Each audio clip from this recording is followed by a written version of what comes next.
Hi, you're watching Reddit Confessions. The tone is emotional, intriguing, YouTube safe, and written from a whiny husband's perspective. Here is part 1 of 8. Part 1, Hi, you're watching Reddit Confessions. Hi.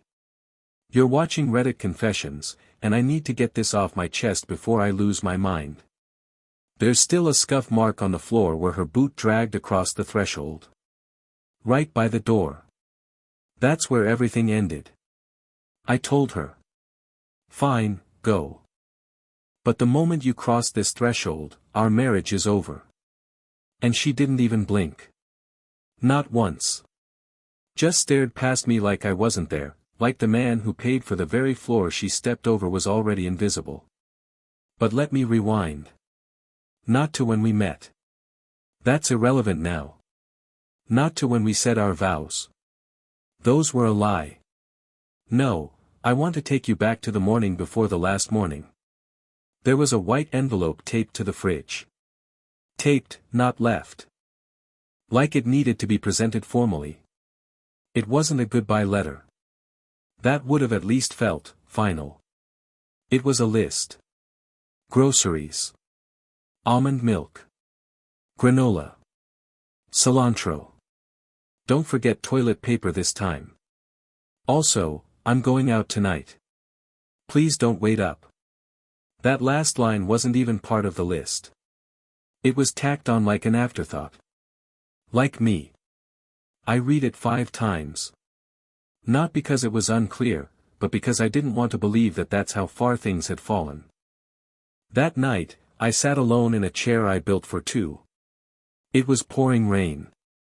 The kind that clings to windows and makes you feel like the house is crying with you. There was a second toothbrush still in the bathroom. A coffee mug still on the drying rack. Her scarf still hanging by the door like she'd be back any second. But she wasn't. I knew she wouldn't be. I checked the location she shared with me on her phone months ago. She probably forgot she even left it on. Or maybe she didn't care. She was at a hotel. A fancy one. The kind with valet parking and rooftop lounges. That's when I texted her. Where are you? No reply. So I typed again. Please. Just tell me if you're okay. Nothing. I sat on the kitchen floor with that envelope in my hand like it was some ancient scroll that held the answers to everything I was doing wrong. Then came the sound. The sound that always made my stomach knot. The key in the lock. She came in drenched, smelling like cologne that wasn't mine and laughing at something that had already happened. Something I would never be part of. She wasn't surprised to see me. She was annoyed. Like I was the one interrupting her life. That's when I stood up and said it. Fine, go. But the moment you cross this threshold, our marriage is over. She didn't shout. She didn't cry. She just tilted her head and said. Then I guess we're done. And just like that, she was gone again. For good. Or, so I thought. Because the next morning, I got a call. A call that shattered everything I thought I knew about that night, and what she was really doing while I sat home thinking it was just another lie. What I found out. It was so much worse. I was still sitting in the same spot on the kitchen floor when the phone rang. My legs had fallen asleep. The lights were still off. The cold tiles had pressed their shape into my skin. I hadn't moved because part of me was still hoping she'd come back and say something, anything, even if it was cruel. At least then I'd know she felt something. But the house was silent. Too silent. Until my phone screen lit up with a number I didn't recognize. I almost didn't answer. Honestly, I thought it might be one of those automated spam calls or maybe just a wrong number. But something in my gut told me to pick it up. Maybe it was the panic. Maybe I was still hoping she'd text and this was her way of reaching me anonymously. Either way, I swiped to answer, and a woman's voice greeted me. Hi, is this Elwood? Her voice was shaky. Nervous. Yeah. Who's this? I asked, still groggy and dry-mouthed. This is going to sound strange, she said, but, my name's Hazel. And I think my fiancé might be having an affair with your wife. I didn't breathe. Didn't blink. My jaw just sort of hung there, caught between a gasp and a curse. Hazel. Hazel. I leaned back against the cabinet, phone pressed so hard to my ear it hurt. What are you talking about? She sighed, then spoke faster. His name's Kai. You probably don't know him, but... I went through his old phone this morning, and I saw messages. Lots of them. With a woman named Tessa. I only found your number through one of the texts where she sent him a photo. Your name was in the corner of a Wi-Fi network she mentioned. Elwood's Guest, or something. I searched you on Facebook. You posted a photo from your kitchen, and, well, the tiles matched. I know it sounds crazy. No, I cut in, voice hoarse. It makes sense. I couldn't believe what I was hearing. I'd never met Kai. I didn't even know the name. But now it had a face. A fiancé. A whole other life. And I realized this wasn't just some fling, it was a full-scale betrayal with logistics, secrets, private messages, shared nights, and stolen moments carved out of my time. Hazel asked if we could meet. She sounded broken, and I wasn't far behind. I agreed. Later that day, I met her at a diner off Route 9. She was wearing a gray coat, and her mascara had smudged just enough to reveal she'd been crying in her car before I arrived. We sat across from each other, two strangers holding the shattered pieces of the same illusion. She opened her purse and pulled out the phone. I didn't tell him I took it. I shouldn't even have access to it, but I knew his passcode from before. She scrolled through messages. I didn't want to look, but I did. My eyes scanned the screen. My heart sank with every word. Tessa, you make me feel alive. Like I can breathe again.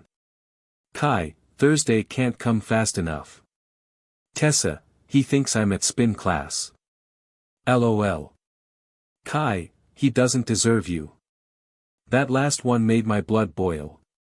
I felt sick. Actually sick. Like I was going to throw up right there between the sugar packets and the salt shakers. I looked up at Hazel. Her lips trembled. She looked away quickly, wiping her eyes.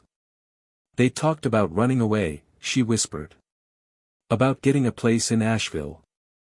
He was going to sort things out with me first. But I guess you beat him to it. I didn't respond. I couldn't. I had no idea Tessa had planned an escape.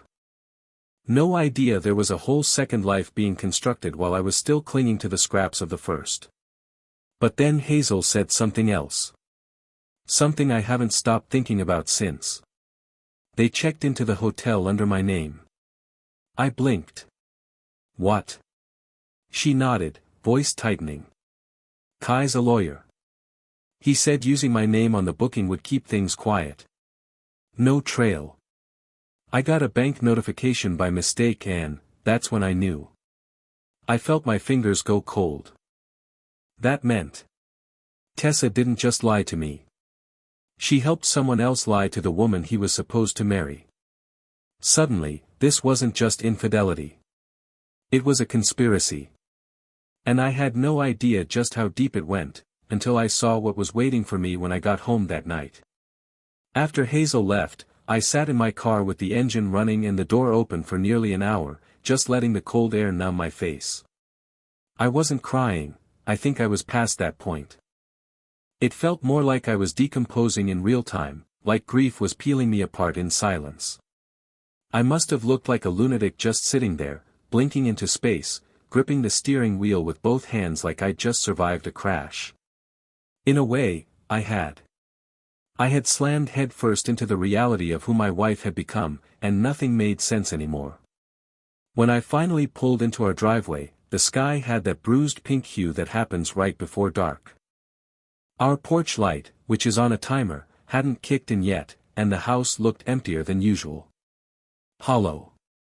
Like it already knew I didn't belong there anymore. I walked up the steps without really feeling my legs. My hand hesitated over the doorknob. There was a voice in the back of my mind begging me not to go in. Telling me to turn around and leave. Go anywhere. Drive to the mountains. Sleep in a motel. Just don't go inside. But I did. And what I saw nearly dropped me to the floor. There were candles lit in the living room. A dozen, maybe more, all those fancy ones she used to hoard from those overpriced boutique stores. The kind with names like Storm Garden and Burnt Honey. The lights were off, the blinds half closed, and in the middle of the room was a neatly folded suit. My suit. Beside it was a handwritten note on thick stationery. It read. You wanted answers.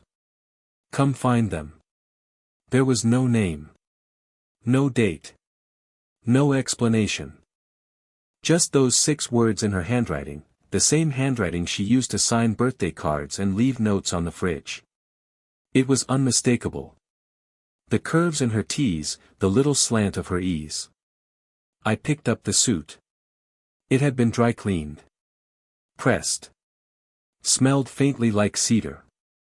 I hadn't worn it in over a year, not since her cousin's wedding. Why had she laid it out like that? Was it a trap? A message? Some twisted theater she was putting on. Then I noticed the envelope tucked beneath it. Thinner. More formal. Inside was a single business card. White. No logo. Just a name and an address. Dr. Lawson, 48, McNair Lane. No title. No explanation. I didn't know a Dr. Lawson. Neither did Tessa, at least, not that I was aware of. But something in me said this wasn't a coincidence. She wanted me to go there. Why? I had no idea. But I was past asking why. I just wanted something, anything, to make sense. The next morning, I did something I hadn't done in years. I ironed my own shirt. I combed my hair. I wore the suit she left for me like it was armor. I even polished my shoes, though I don't know why, maybe to feel like I had control over something. Maybe because deep down, I knew whatever was at that address would change everything. McNair Lane was in a quieter part of town. Older homes. Trees that arched over the street like they were trying to whisper secrets. The house at 48 looked more like a converted office than a residence, plain brick, dark windows, no sign on the door. Just a tiny plaque beside it that read, Lawson. I knocked once. Then again. No answer. I was about to walk away when the door opened on its own, just slightly. Not wide enough to see inside, but enough to feel invited, or watched. I stepped in. The room was dimly lit, warm, and quiet, too quiet. There was no receptionist, no chairs, no decor. Just a hallway leading to a single wooden door at the far end. That's when I heard it. My wife's voice. Muffled, but unmistakable. Coming from behind the door. I inched forward, heart slamming against my ribs. I wasn't ready. I wasn't even remotely ready. But I reached for the handle anyway, because I had to know. I opened the door. And what I saw on the other side shattered everything I thought I knew about betrayal. The door creaked open with that slow, cinematic sound you only hear in movies right before something terrible happens. I half expected a spotlight or a trap or, God help me, a scene I couldn't unsee. But what I found inside was worse than anything I could have imagined. Because it was so calm. It was an office. Not a chaotic lair of secrets. Just a clean, oddly sterile room with soft walls and a large desk in the center. A woman sat behind it, maybe in her early 60s, dressed in a slate gray pantsuit, her hands folded calmly over a leather notebook. Behind her, on a couch facing away from me, sat Tessa. She didn't turn around when I stepped in. Didn't flinch. Just sat there, silent, like this was all routine. The older woman looked up and smiled. "You must be Elwood," she said gently. "We've been expecting you." "We." The word stuck like gum in my throat. I looked at Tessa's back, at the way her shoulders tensed slightly when my name was said out loud. That was the first moment I realized this wasn't just a meeting, it was an ambush. "I'm Dr. Lawson," the woman continued. "Please, have a seat." I didn't move. "What is this?" Tessa finally turned. Her face looked wrong. Not guilty. Not smug. Just resigned, like she'd already had this conversation in her mind 100 times and none of the outcomes ended well. "I needed a controlled environment," she said, her voice flat. "So you wouldn't make a scene." "Make a?" I laughed, but it sounded more like a cough. "You ghost me, cheat on me, leave me a trail of breadcrumbs across the city, and I'm the one who's going to cause a scene." Dr. Lawson raised a hand. "Let's keep this productive." I ignored her. My eyes were locked on Tessa. "Why did you bring me here?" I asked. "What the hell is this?" She looked down at her hands. "Because I knew if I tried to explain it at home, you'd yell. Or beg. Or cry. Or throw something. And I didn't want to see you do any of those things." "Wow," I whispered. "How thoughtful." Tessa flinched. Dr. Lawson, calm as ever, handed her a printed folder. "You're free to speak now, Tessa." She took the folder with trembling fingers and passed it across the table to me. Inside was a copy of a legal separation agreement. My name. Her name. Dates. Asset splits. No lawyer signatures yet, just outlines. I looked up at her. "So this is it? You're handing me divorce papers in a therapist's office?" "It's not a therapist's office," she said, barely above a whisper. I froze. "Then what is it?" Tessa didn't answer. She just looked over at Dr. Lawson. And that's when I noticed the camera. It was subtle, a small lens mounted discreetly into the bookshelf beside the desk. Blinking red. Recording. My eyes narrowed.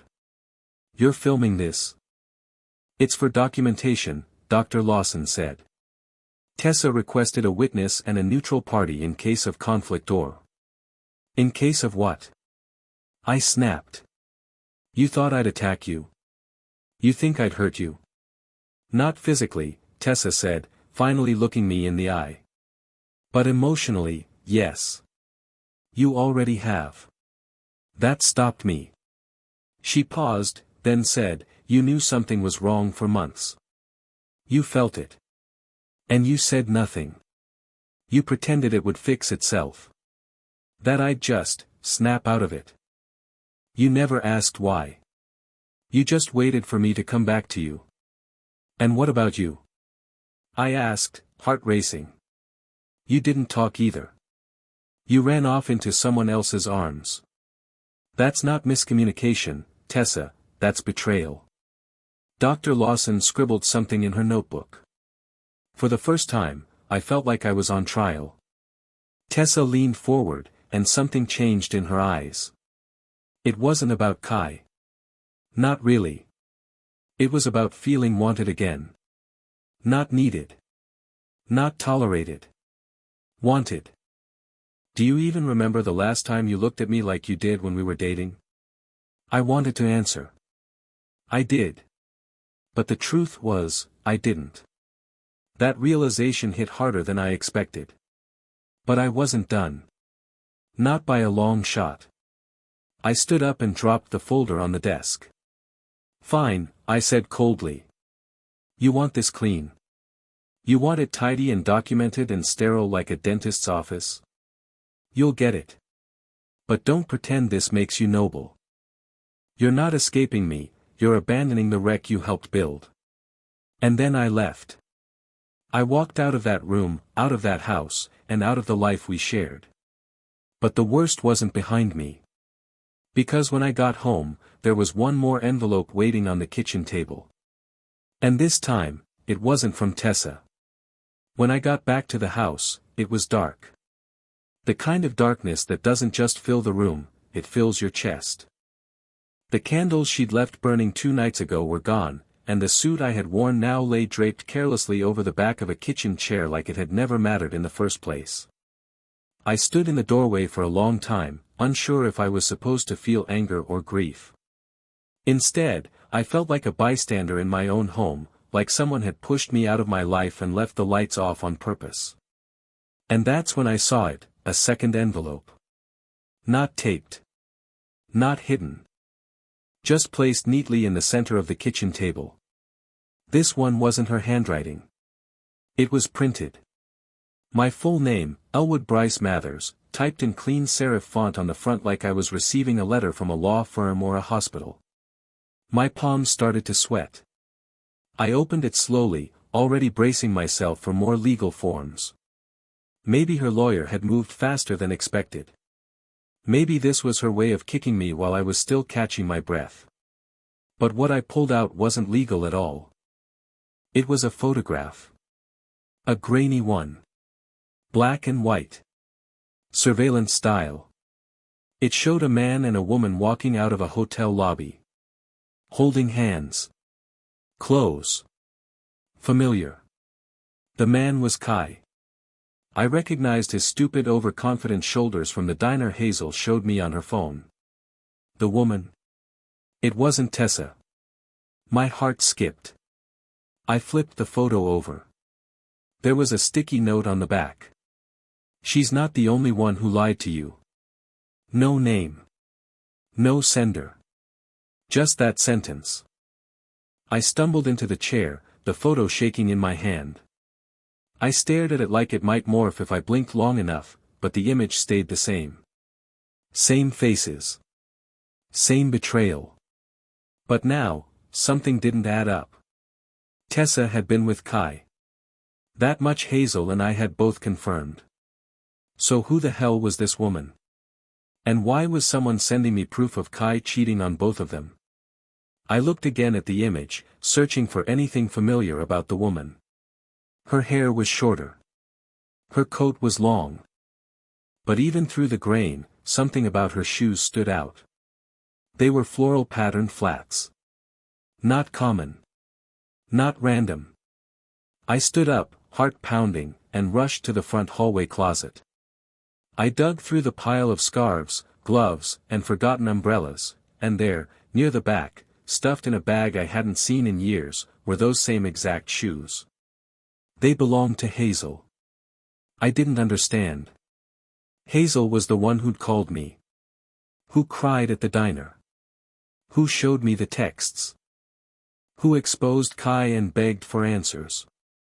And now, she was walking out of a hotel with him. I felt nauseous.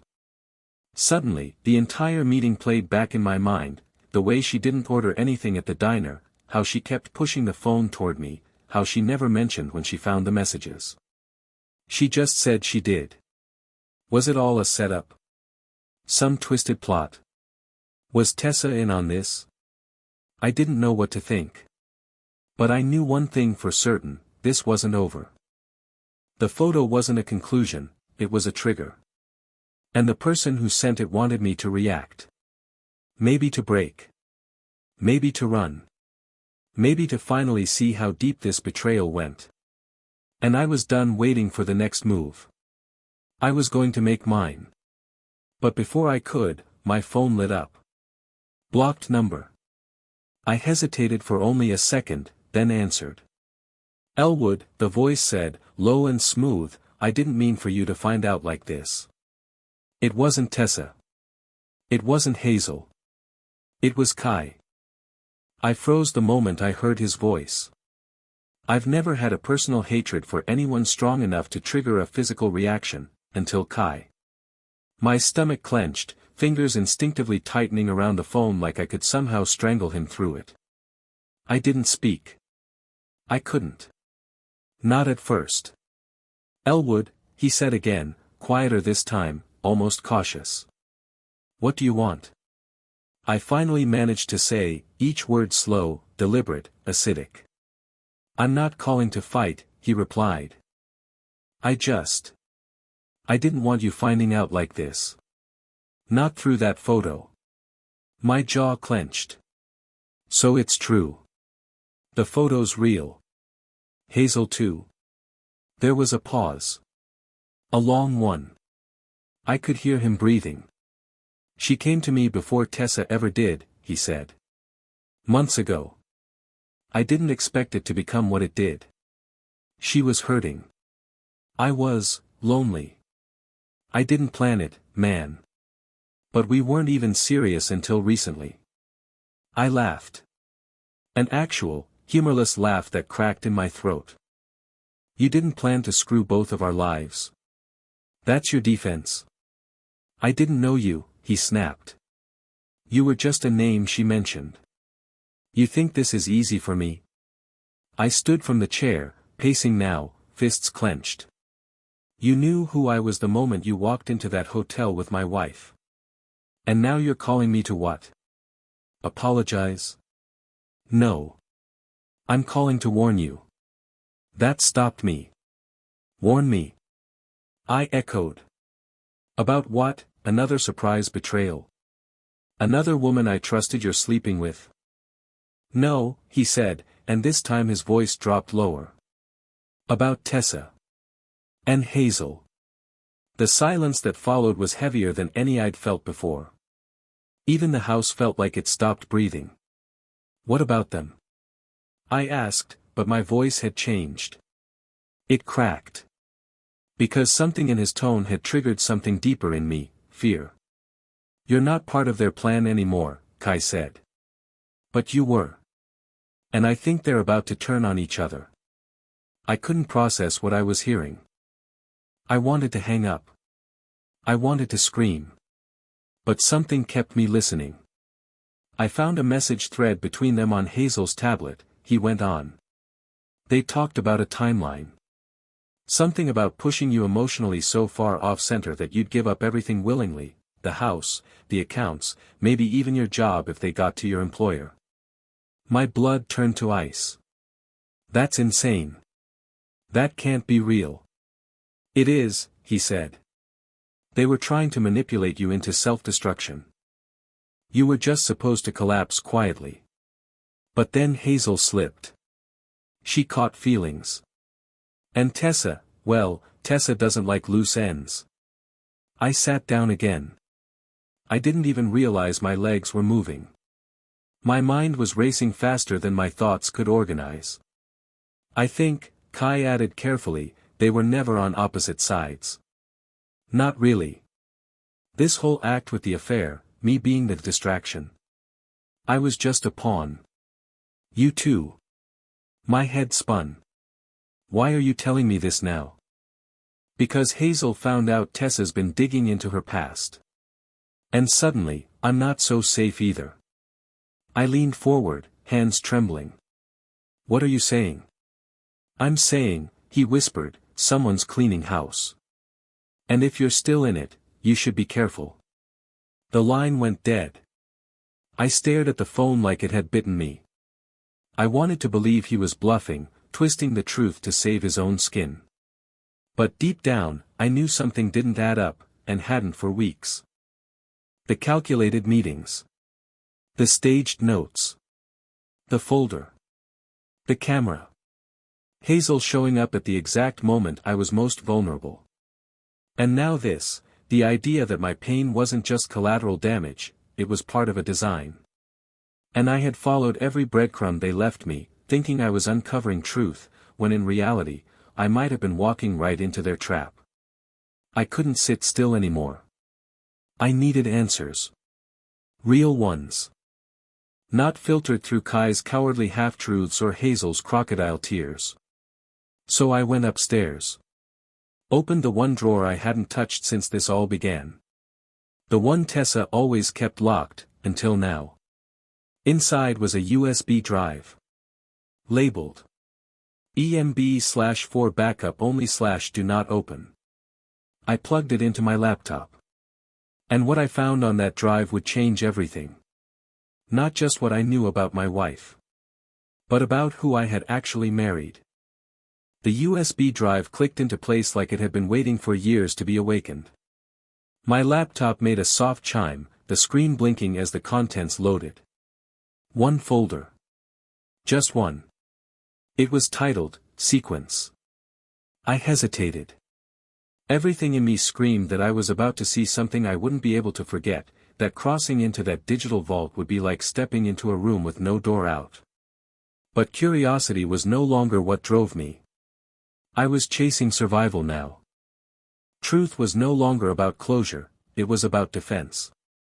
Inside the folder were 6 video files. All dated, all labeled with innocuous numbers. I clicked on the first one. The screen lit up with grainy footage, a wide-angle view of our living room. It had been recorded from the top corner of the bookshelf. My bookshelf. The one Tessa always insisted we leave, clutter-free. I now understood why. In the video, Tessa sat on the couch. Alone. Calm. Composed.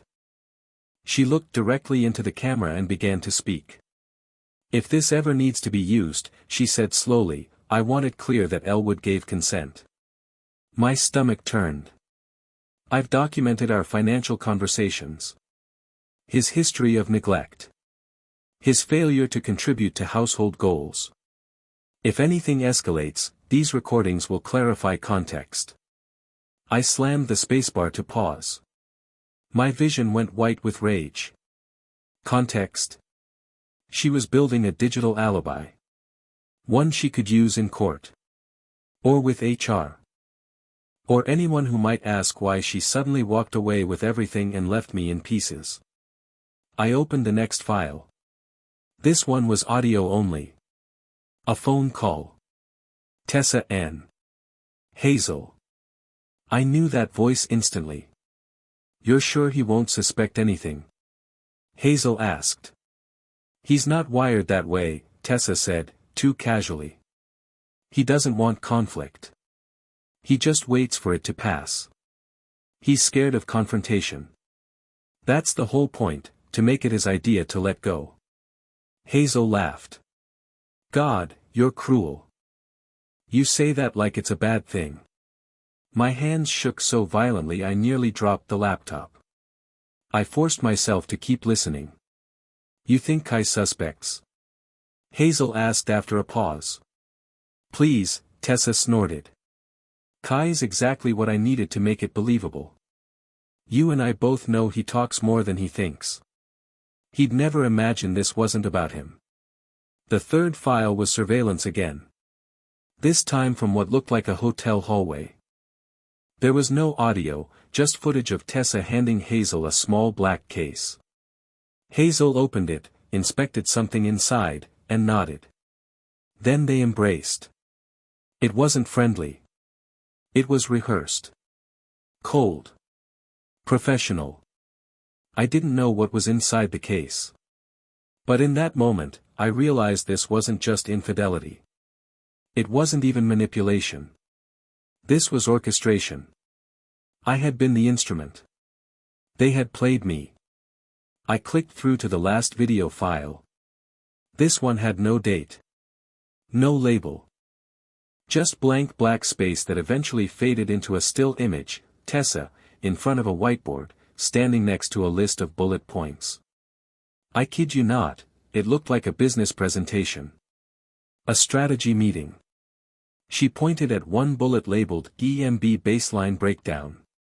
My initials. She was describing my personality like a lab rat. Tendency to freeze when emotionally overwhelmed. Avoids conflict, likely to shut down. Attached to stability.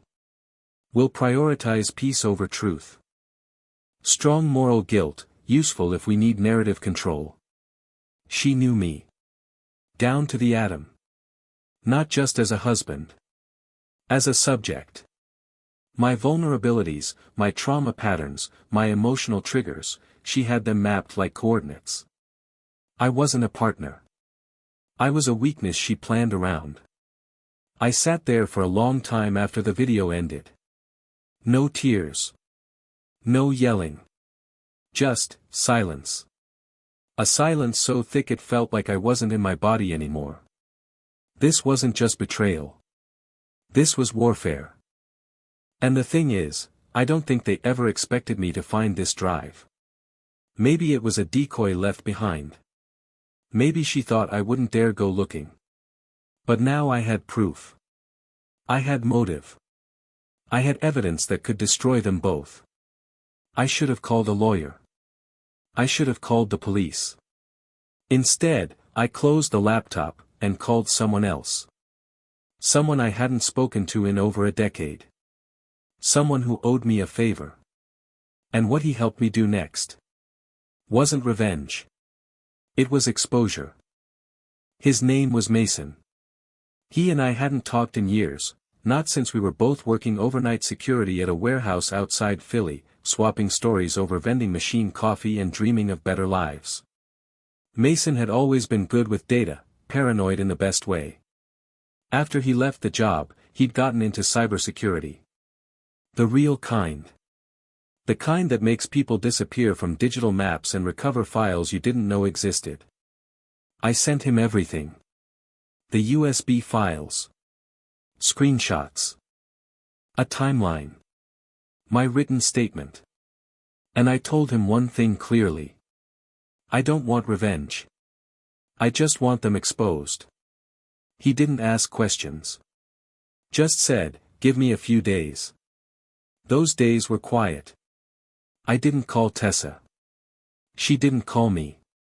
Hazel disappeared from every online platform, like she knew something was coming and didn't want to be around when it landed. For the first time in months, I let the silence be a comfort instead of a threat. I made coffee without checking my phone. I slept in the middle of the bed. I started rebuilding, one cracked piece at a time. Then the file arrived. Mason had compiled it into a clean, bulletproof digital package, time-stamped, encrypted, cloud-backed, and sent directly to 3 places: Tessa's employer, a marketing firm with strict moral clauses; Hazel's academic board, she was a part-time lecturer at a local college; and most importantly, to both of them. No threats. No insults. Just a message. Courtesy copy of what I know. Do what you will. I'm done playing defense. Neither of them responded. Not immediately. But within a week, Tessa was let go from her position. A polite statement on LinkedIn said she was shifting directions professionally.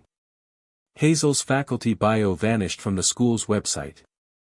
The LinkedIn photos of them together, the ones I hadn't noticed until now, disappeared, too. And just like that, the web collapsed on itself. I didn't celebrate. I didn't post about it. I didn't need to. Instead, I drove 3 hours to the coast. Sat on a freezing bench facing the ocean. Breathed. And when I got home, I wrote one final email to both of them. I'm not angry anymore. I'm not broken, either. I learned exactly what I needed to learn, about you, and about me. Thank you for the clarity. This will be the last time I ever speak your names aloud. And it was. That was 3 months ago. Since then, I've started therapy. I adopted a rescue dog named Baxter, who snores louder than a truck engine but follows me like a shadow. I reconnected with my younger brother. I've even started dating again, nothing serious, just coffee and conversation with someone who doesn't carry secrets like knives. But most importantly, I've started writing again. Something I hadn't done since college. And through every line, every page, I remind myself. Some endings feel like devastation. Until you realize they were the beginning all along. Thanks for watching this full story on Reddit Confessions. If you made it to the end, I want to hear from you. Have you ever discovered a hidden truth that completely flipped what you believed about someone? Drop your stories in the comments. Your experience might help someone who's still trying to understand their own. And don't forget to like, subscribe, and share if this story stuck with you. We've got more real, raw, and powerful stories coming every week, only here, on Reddit Confessions. Until next time, take care of yourselves, and your passwords.